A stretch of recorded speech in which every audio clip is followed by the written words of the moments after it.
Greetings, everyone. Welcome to the 19th edition of the Grassroots Bulletin. My name is Sebastian Fuentes, Political Director of the New Hampshire Democratic Party. Today, we have a special guest from Cheshire County, the State Representative Jodi Newell. Jodi, how are you today? I'm doing great. How you doing? Excellent, excellent. I just got to tell you that, I'm personally really impressed with all the work that you have done for the last couple of years done at the State House. I see you testifying and being active in your community. I've seen a bunch of videos of rallies that you have held in the Keene City. So it's just inspiring, knowing that people all around the state are actually being active, but you're leading the charge. So that to me is really good. I like it. I hope so.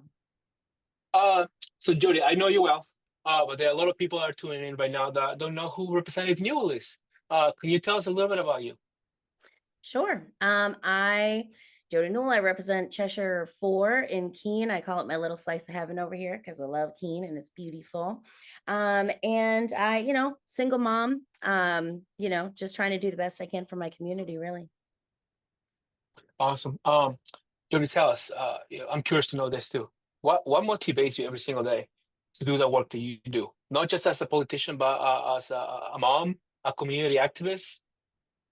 Yeah, for sure. I mean, my kids, first and foremost, obviously. My kids are 16 and 17 years old right now. And they spent a lifetime dealing with a lot of the same issues that many of my constituents are. Um, and now I'm about to basically entrust the world with my children, which is really scary. I mean, I'm thinking about empty nesting, but they're going off to one's going off to college, going into law enforcement. The other one's looking at trade schools, and it's just the idea of, going out there into this world, and it's a tough place, and it just feels like it's kind of getting tougher by the minute.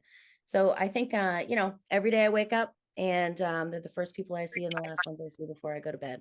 And yeah, they really motivate me. But even more than that, there are a lot of people in my community. It's been the summertime, been out walking, and I'm definitely getting my steps, and it's really nice, because you get to see more people when you're walking, right? But to really kind of come into contact with people and have those little conversations about what people are going through, and there's a lot on everyone's plate at this point. So I think, anything that I can do, those little conversations, plant the seeds, for things that we can do in the legislature to make life a little bit easier for people. So first and foremost, my kids, and beyond that, my people. That's just, what you just said about, having those conversations. We're going through a lot. Everybody's going through a lot right now. Tuning in the news or reading the newspaper or just even checking social media. It's just a lot going on. But I think what you're doing is just having conversation with your neighbors, your family members, your constituents overall. It's just a way for many of us to learn about politics, but also for you to be a better politician. So thank you for that, Jody. And one final question. So there are a lot of younger people that are now involved into, not just democratic communities, but in politics in general, or in the community at a local level, in the city of Keene, for example. Like, what do you think, or what would you suggest a young person that wants to get involved, what they should be doing right now? Man, I gotta say, there's so many different ways. I mean, Sebastian, you and I know because we came up together, community organizing, right? Issue Yeah. advocacy. Find your place that you can make your mark, right? I think that, there's a lot of value in people's lived experience, first of all. Bringing to the table. That's how I got involved. Bringing my lived experience, being empowered by rights and democracy, and different organizations that I volunteered with, and kind of moved up the ladder, and what is it, empowerment, I think is really the word, to really kind of give you the strength and the courage and the confidence to go out there and be able to speak confidently and really believe that you have something that's valuable to say, right?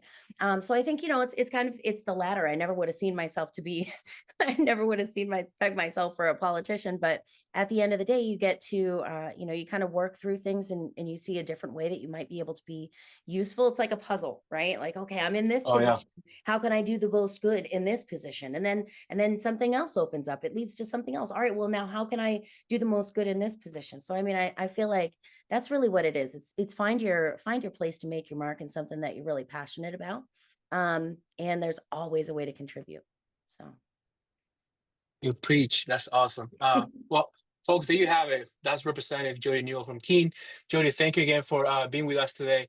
You were so happy. I'm so happy that I can have a conversation with you uh, almost every week when we see you in Concord. So, um, thank you again, folks. Yeah, thanks, Sebastian. Thank you for tuning in. I will see you guys on the next edition, our 20th edition. So that's going to be really special. All right, folks. Thank you. Bye bye.